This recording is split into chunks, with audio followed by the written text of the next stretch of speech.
What's up, YouTube? Are you having problems casting to your Shield? I'm on my phone right now and I'm casting a video of mine to my Shield. I click it now. Screen goes black, kicks me right out. So if you have that problem, I might have the fix for you. Just go to the App Store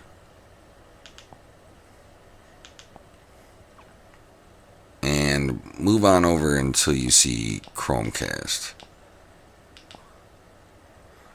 ChromeCast built-in. See how it says update? Click the update.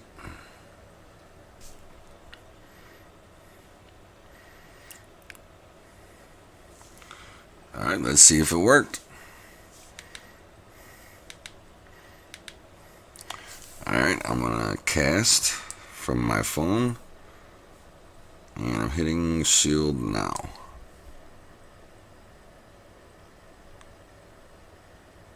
Next time. Quick video today. And look at that. Go over to settings. Quick and easy.